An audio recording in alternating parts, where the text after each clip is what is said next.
Sometimes, I wonder how different life would have been if my father hadn't died that morning. I was only 7, but the memory is so vivid it might as well have happened yesterday. The smell of sizzling batter filled the kitchen as my dad flipped pancakes, his Sunday tradition. He called them smiley stacks, because he always made them with goofy faces, crooked blueberry eyes, banana grins, a little powdered sugar beard that made me laugh till I choked on orange juice. "Belle Princess, come help your old man before these masterpieces burn," he called out. Waving the spatula like it was a magic wand, I tossed my favorite stuffed lion onto the couch and raced toward him, my socks sliding across the floor like a cartoon.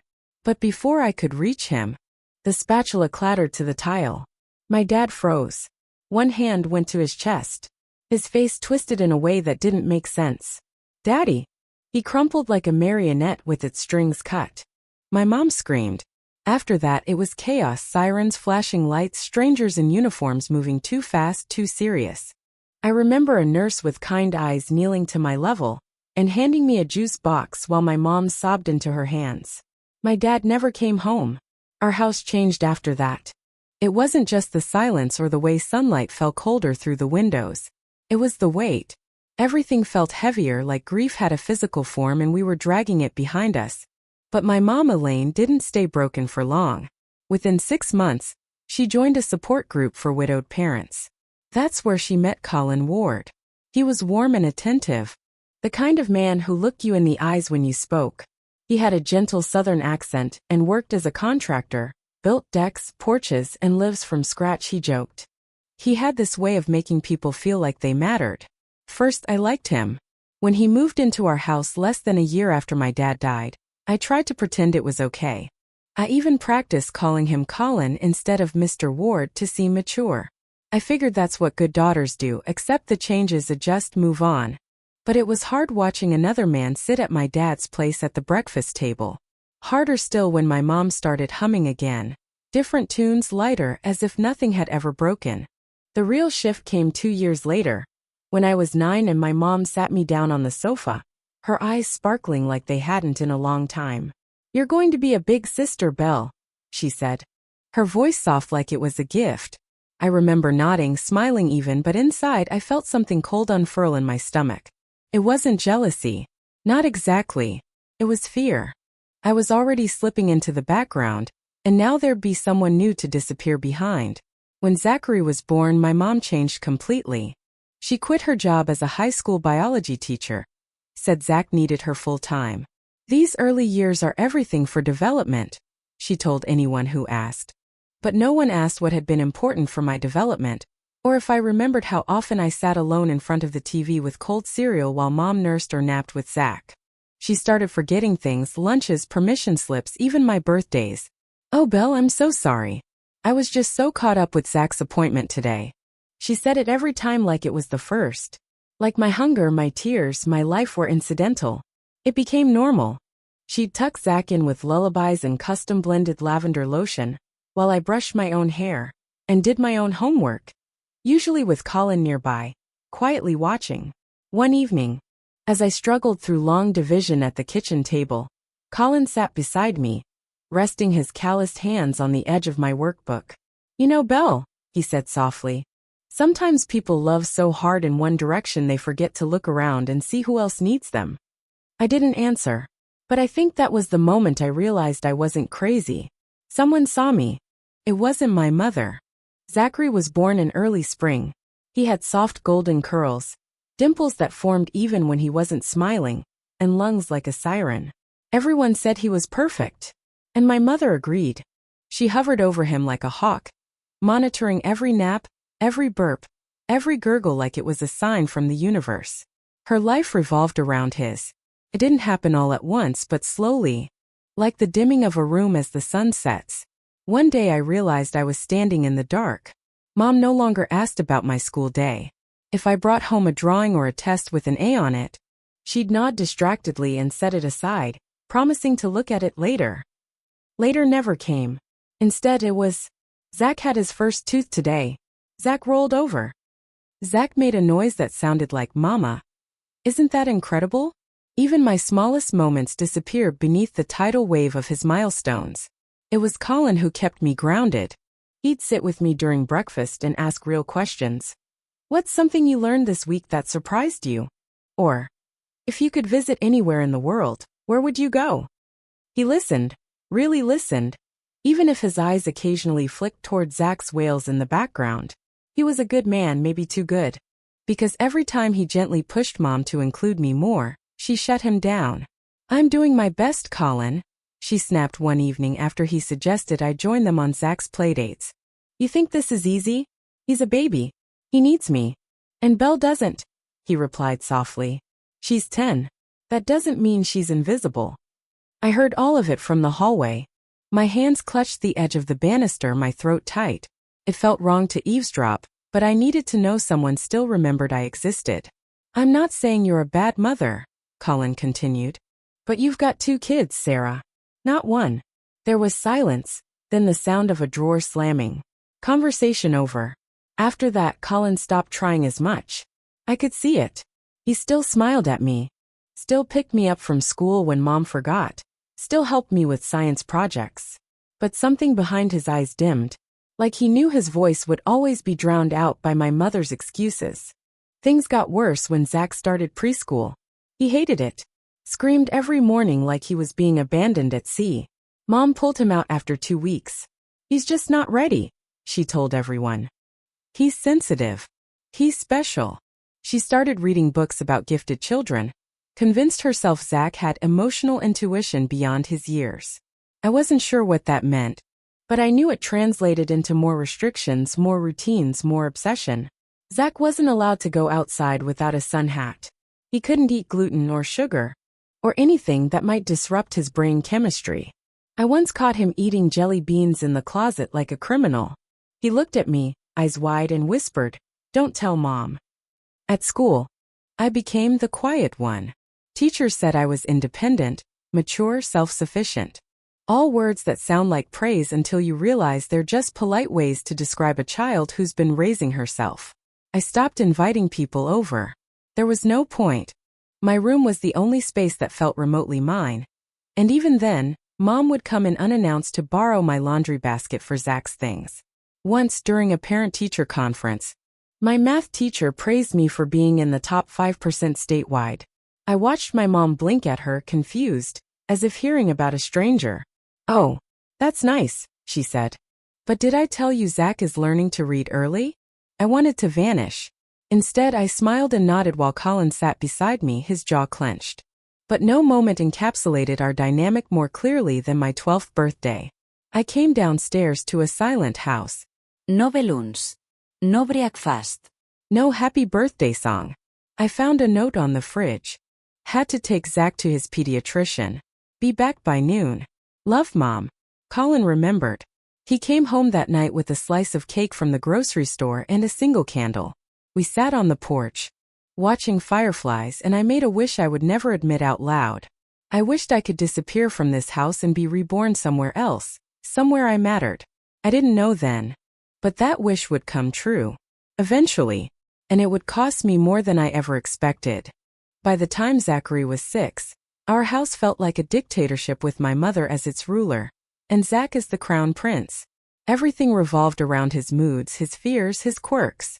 Breakfast had to be served in a specific bowl. He couldn't wear socks with seams. The living room had to be quiet after 7 p.m. because Zach needs mental rest. My mother enforced these rules like gospel. If I broke one by accident, by being tired, or by simply existing, she didn't yell. Worse, she sighed. That long, dramatic, disappointed sigh that felt like a stone landing in your stomach. One night, Colin suggested signing Zach up for Little League. "I think the structure would be good for him," he said. "And the kid needs some fresh air." Mom looked up from the organic chicken breast she was massaging with rosemary. "Absolutely not. Sarah," Colin said gently. "He can't sit inside all day glued to a screen. He needs real friends." "Baseball is violent," she snapped. "He could get hit, or break a finger, or fall. What if he gets bullied? For God's sake," Colin muttered under his breath. "He's not made of glass." That's when it happened. Her voice shot up like a firecracker. Don't you dare tell me how to raise my son. You think I'm smothering him?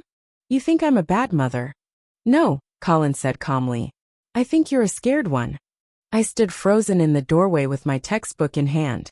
Zach was under the kitchen table building something with Legos, pretending he didn't hear. But I knew he did. He always did. That argument ended like all the others, in silence. Mom shut herself in the bathroom. Colin walked out to the garage, and didn't come back until the lights were off. Zach never joined Little League. Instead, Mom enrolled him in expressive watercolor workshops at the community center. He hated it. He'd come home and fling his half-finished paintings onto the floor, muttering about how everything was dumb and how the teacher didn't understand his creative process. He dropped out after 3 sessions. Naturally, Mom blamed the teacher. Meanwhile, my life ran in the background like a muted movie. Colin, though, he saw the slow unraveling. He started spending more time with me, drove me to school, sat through my karate lessons even when he had migraines, cheered when I earned my green belt like I'd won an Olympic medal. At first, I thought he was just trying to escape the tension, but I realized he was trying to make sure I didn't slip between the cracks, that I didn't vanish like my mother seemed so eager for me to do. Zach, on the other hand, was becoming more entitled by the day. He refused to clean his room, would leave food wrappers, dirty laundry, and toys everywhere. Mom would walk in, sigh, then turn to me with that same tired smile. Be a sweetheart, Belle. Clean it up for your brother, would you? It wasn't a question. It was a decree. I'd protest, quietly, cautiously, but it never mattered. Zach had a hard day, she'd say. Just help him out. He's your little brother. But one day, Colin walked in as I was scooping up a half-eaten granola bar from under Zach's bed. He stared for a beat, then said loudly, "She's not his maid, Sarah." Mom looked up from folding laundry with that tight smile she used when she was about to pretend she wasn't furious.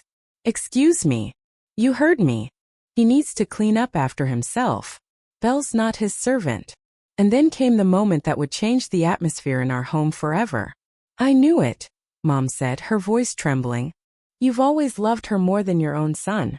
Colin stood still, stunned. "What?" he whispered. "Don't play innocent with me," she continued. "I see how you look at her, how you encourage her. You've been trying to turn her against me since she was a child." Colin's eyes darkened, not with anger but with defeat. I'll never forget the way his shoulders sagged in that moment, like something inside him just gave up. "I'm done arguing with you," he said. "If you want to believe that, fine." He turned to me, his voice softer. "Belle, you don't owe anyone your exhaustion. Remember that." And then he walked away. Just like that. From that day on, he never confronted my mom again. He still supported me, still showed up, still helped. But the fight was gone. I think that's what broke me more than anything. Not my mom's blindness. Not Zach's tantrums. But watching the one person who stood up for me finally sit down. It was quiet for a while after that. Too quiet. And I should have known that kind of silence never lasts. High school passed in a blur of late-night studying, forgotten lunches, and quiet victories that no one celebrated, except Colin. He never missed a parent-teacher conference. He drove me to debate tournaments at dawn, even when he'd been up half the night fixing a busted pipe for one of his clients. When I got my first acceptance letter, to Marshall University in West Virginia, he cried. My mother barely looked up from her phone. "That's great, honey," she said, scrolling. "But don't get too excited. You should consider staying local. Zach might need help when he starts high school." Help. Zach had been flunking classes, skipping assignments, refusing to go to tutoring. Mom said it was the teacher's fault, that they didn't understand his process. She was already talking about how he'd need private coaching, alternative programs, maybe even a personal mentor. Colin didn't say anything that night at dinner. But the next morning, he called me into his office, the study he used more as a sanctuary than a workspace. He handed me a folder. Inside, acceptance letters, scholarship forms, and a savings account summary. "I've been putting this away since you were 11, he said. "Not a lot, but enough for your first 2 years. Maybe more if you get aid." I stared at the numbers. Not just money, belief. "Colin," I choked. "You didn't have to." "I did have to," he interrupted gently. Because no one else was going to. I knew that the first time I saw you take the bus to school in the rain while your mom slept in. Before I could say another word, my mother barged in. What's going on? She demanded. Colin didn't flinch. I'm helping Belle prepare for college. With our savings. Her voice pitched up. That money should go to Zach. He's going to need it more. No, Colin said calmly. That money is going to the one person in this house who's earned it. Her face twisted. You're just trying to punish me by favoring her. This isn't about you, Colin replied. This is about Belle. And it's non-negotiable. She stormed out. I expected him to follow her, to calm things down like he always did, but this time he didn't move. He just looked at me, tired but firm. You have to go. Belle. This place. It'll eat you alive if you stay. So I went. Marshall University became my escape, my oxygen. I made friends who asked about me, who laughed at my jokes, who invited me to coffee just because they liked having me around. I started studying environmental science, fell in love with ecosystems, the quiet logic of nature. For the first time in my life, I felt like I was becoming someone. I called home weekly, mostly to talk to Colin. He'd ask about my classes, my professors, my favorite lunch spots. He told me Zach had dropped out of school and was spending most of his time playing online games.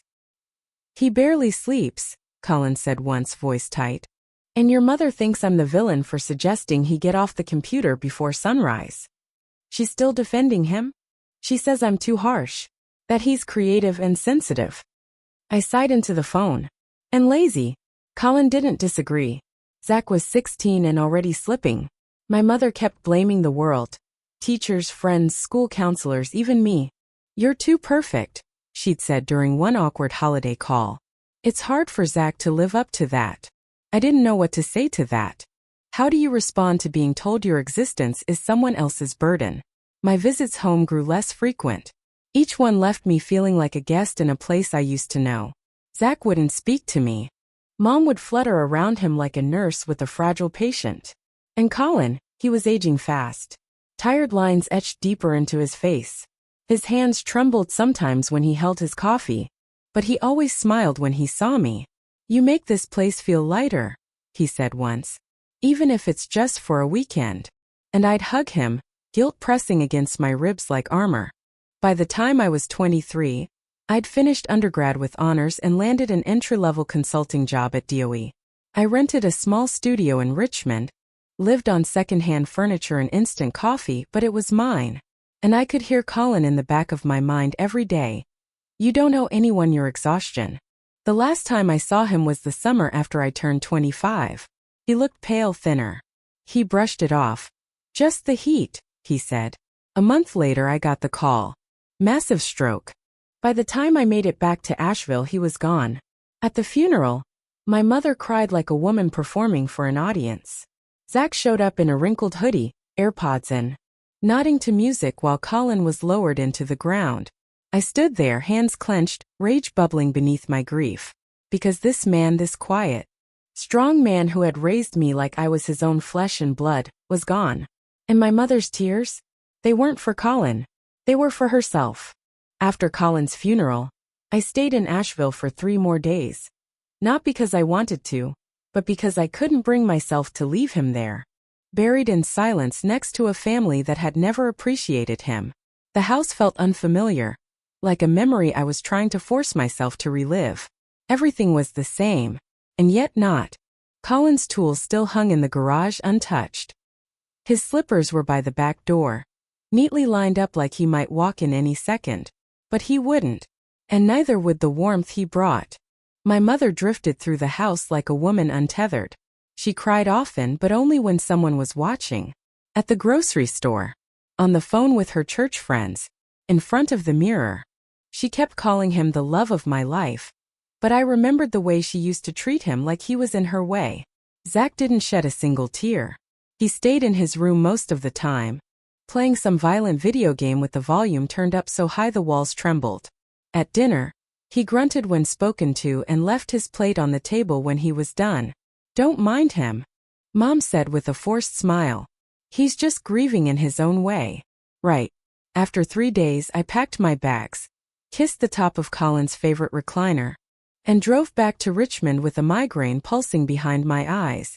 I didn't hear from my mother for weeks, then months, until one Tuesday evening, nearly a year later, her name lit up my phone screen.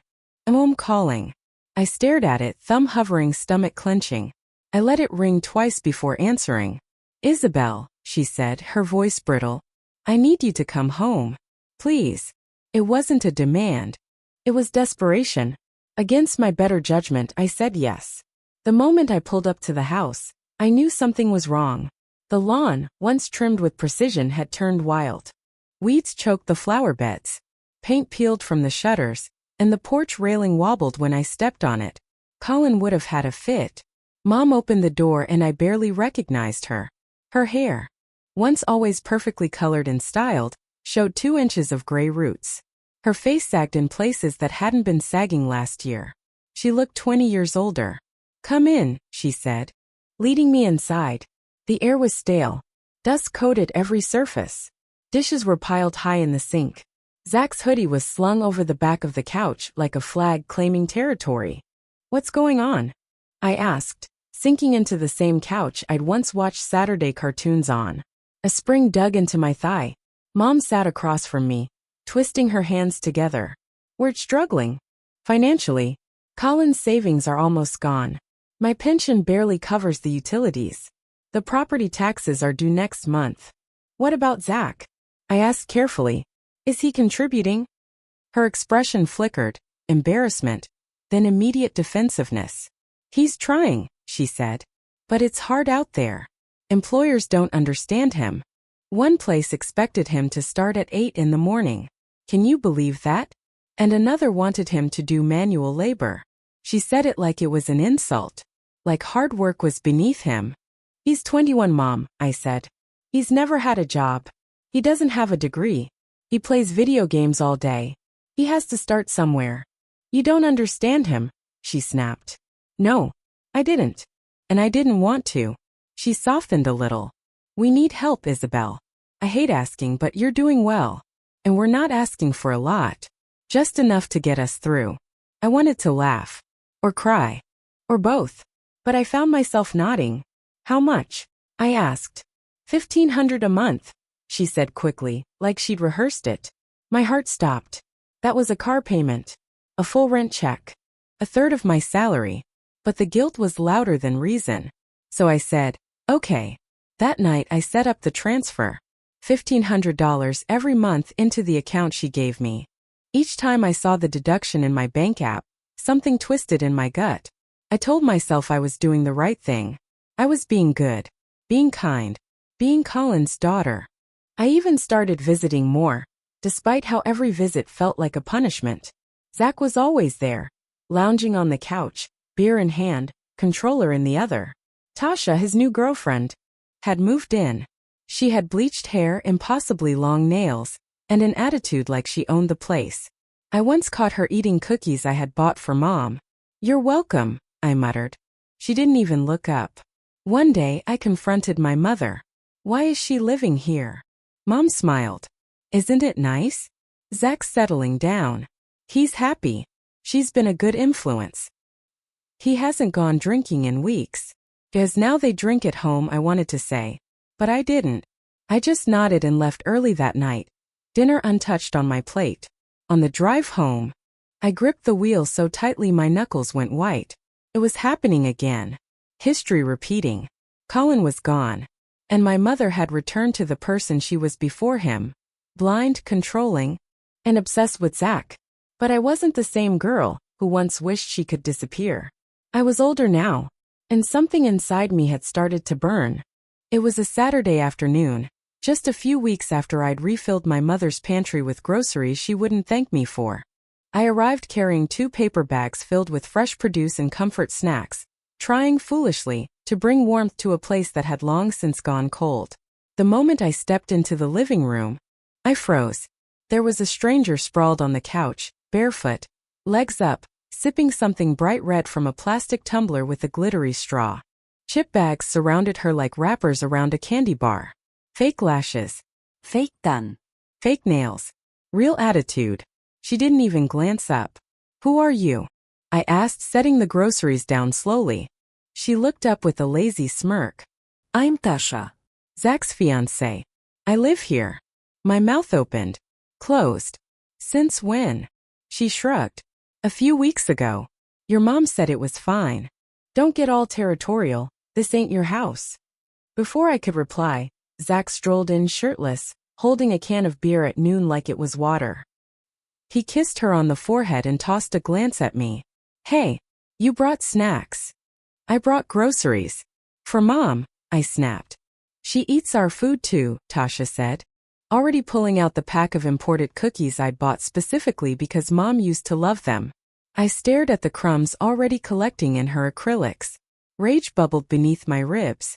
Later that evening, I found Mom in the kitchen, clipping coupons she never used. The faucet was dripping. Dust clung to the light fixtures. Colin would have fixed it all. Colin would have never let it come to this. Can we talk? I asked. She didn't look up. Of course. Why is Tasha living here? She makes Zach happy. And he needs stability. Stability? I laughed bitterly. He's been unstable for 20 years.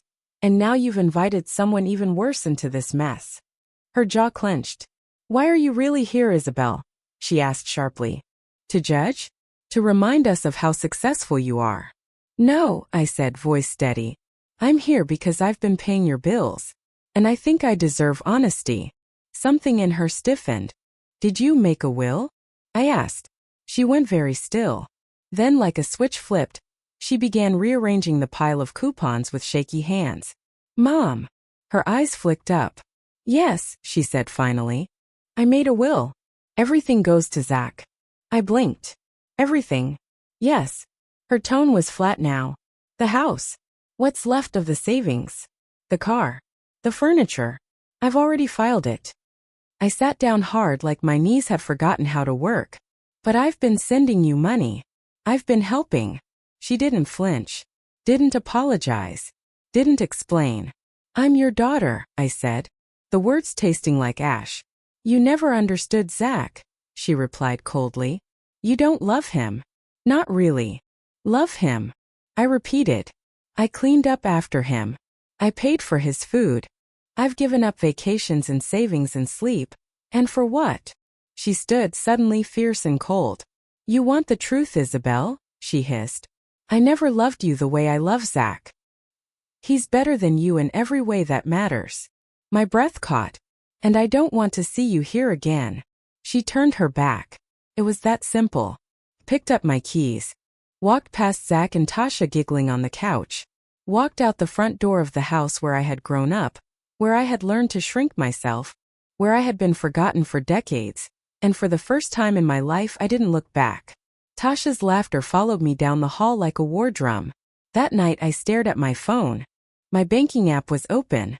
There it was, automatic transfer. $1,500 per month to Sarah Ward. I hovered my finger over the screen, then clicked. Cancel recurring payment. A small box popped up. Are you sure? I hit yes with the force of a decade's worth of rejection. And just like that, I bought back my freedom for the price of stopping a mistake. 1 month later, my phone rang. It was her. No hello. No, how are you? The money didn't come through, she said bluntly. There must be an issue with your bank. There's no issue, I replied calmly. I canceled the transfers. There was a beat of stunned silence. Then her voice exploded. You what? How dare you? I almost laughed. After everything you've done? Everything I've done? You left everything to Zach. Let him support you. You ungrateful little. Click. I hung up. Then I blocked her number. The messages came from every direction after that. Facebook, Instagram, email, long, guilt-soaked monologues about how she had sacrificed everything for me. How I was tearing the family apart. How Zach was fragile and sensitive and now suffering without his emotional rock. Even Zach joined in. You're breaking Mom's heart. You better fix this. Or else. I replied once. Here's an idea, get a job. Then I blocked him too. Even Tasha sent me a message on LinkedIn. LinkedIn. You're killing your poor mother, she wrote. Zach's too gentle for the stress of working right now. Be a decent sister. I didn't respond.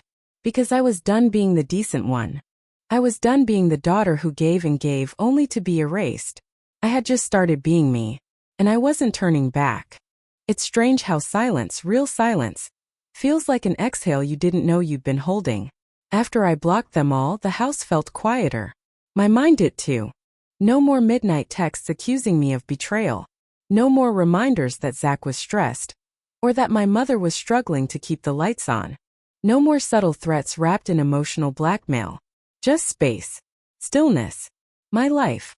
I hadn't realized how much of myself I had handed over, piece by piece, month after month, like rent for a room I never got to live in.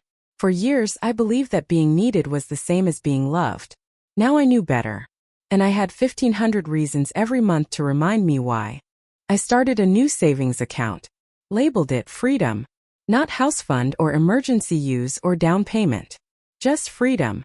Because that's what it was. The money I'd once funneled into someone else's comfort started building the life I wanted. Weekend hikes, new classes, occasional dinners with friends, where I didn't feel guilty for ordering dessert. I even got a dog. A clumsy golden retriever named Milo who thought every leaf was a threat and every visitor was a friend. He didn't care about my job title or my family history. He just curled beside me at night, warm and heavy, his breathing steady like a promise. Sometimes I'd catch myself looking at the door, expecting a message, a call, another guilt trip. Nothing came. Then, exactly 1 month after I blocked her, my mother found another way in. A handwritten letter, delivered to my office. I stared at the envelope for a long time before opening it. I don't know what I expected. An apology, a confession, maybe some long-buried truth that would finally make it all make sense.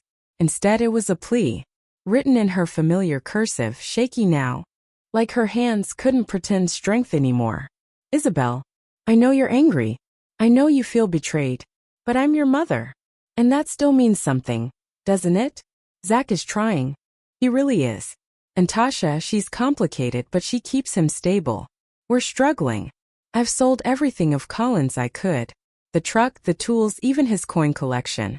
We just need a little help. A little more time. Please. You have more than enough. We have nothing. A mom. No imsuri. No, I was wrong. No, I should have seen you. Just a soft echo of the same old narrative. You're the strong one, so keep carrying the weight. I tore the letter in half. Then I cried. But not because I felt guilty. Because I felt free. I hadn't spoken to Aunt Vera in years, my mom's estranged sister. But one night, in a moment of pure curiosity, I called her. She answered on the second ring, surprised but not unkind. Oh, Isabel, she said. I was wondering when you'd show up. We talked for over an hour. And in that hour I learned more about my mother than I had in 3 decades. About the jealousy that had always simmered between her and Vera. About how she resented being tied down after my birth. About how she chased stability in men, but never truly built any for herself. She loved Zach because he was the do-over, Vera said. She thought she could fix everything through him. But when he disappointed her, she just dug deeper into the delusion. She never loved me, I whispered. There was a pause. I think she tried. But she loved the idea of you more than the reality. And when you stopped fitting into her narrative, she didn't know what to do with you. It didn't excuse anything. But it helped me understand. Just enough to let go. 3 weeks later, I was walking through a local farmer's market, Milo tugging at his leash toward a bakery booth, when I saw the help wanted sign. A flash of irony hit me so hard I actually laughed out loud. Zach should see this, I thought. Then again, maybe someone like Zach would walk right past it. I didn't take a photo. I didn't send it to anyone. I just smiled, bought a loaf of sourdough, and kept walking. Their problems weren't mine anymore. The final nail came 6 months later. A knock at my apartment door. I opened it to find a courier holding a thick legal envelope. Inside, a notification from my mother's attorney. The will was official. The house, what little was left of the bank account, and even Colin's last remaining possessions, all legally transferred to Zachary Ward. I laughed. Not bitterly. Almost kindly. I walked to the kitchen, poured myself a glass of wine, and toasted the air. To freedom, I said. 6 months after I received the final legal notice, I closed on a small 2-bedroom bungalow just outside of Charlottesville, Virginia. Nothing fancy, just enough space for me, Milo, and a big backyard filled with wild sunflowers and overgrown mint. It wasn't new. It wasn't perfect. But it was mine. And no one could take it from me. I remember standing in the middle of the empty living room, my voice echoing off the bare walls as I whispered, "You're safe now." It was the first time in my life I truly believed it. I furnished the house slowly, choosing pieces not because they were practical, but because they brought me joy. A dusty blue armchair I found at a flea market, a bookshelf built by a local carpenter, a mismatched set of mugs from a roadside antique store. Each one felt like a middle finger to the world that told me I didn't deserve comfort unless I'd earned it 10 times over. I didn't just want a home. I wanted a sanctuary. A month later, I took a walk around the lake behind my new neighborhood and passed a wooden sign half buried under weeds. Wren Hollow Community Garden closed. Something tugged at me. An old memory. Colin's dream. He once told me, over takeout and blueprints spread across the kitchen table, that he wanted to start a garden for underprivileged families. A place where kids could learn to grow their own food. Where people could gather, plant, heal. Food's not just survival, he'd said. It's connection. At the time I nodded politely, half listening. I was 15 and more concerned about finals and cafeteria gossip. But now, standing in front of that rotted sign, I felt something shift in my chest. So I called the city, filed paperwork, started showing up every Saturday with gloves and a borrowed shovel. I cleared weeds, rebuilt the raised beds, reached out to local schools. Within 3 months, Wren Hollow Garden reopened, this time with my name on the community board. Kids came, parents came, retired folks with aching knees and long stories came. And I came every week, rain or shine. Planting, teaching, laughing, building. One morning I found a letter in my mailbox. No return address, just my name. Inside was a card with sloppy handwriting. "Mom's in the hospital. Stress-related heart thing. Thought you should know. Zach." I read it once, folded it neatly, then tossed it in the recycling bin. I didn't call.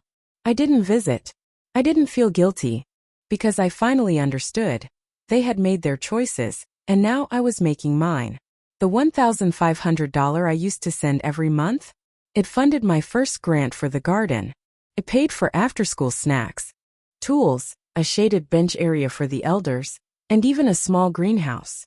And yes, some of it went toward new things for me too. A proper bed, a laptop upgrade, therapy sessions that helped untangle the last knots of guilt knotted around my heart like barbed wire.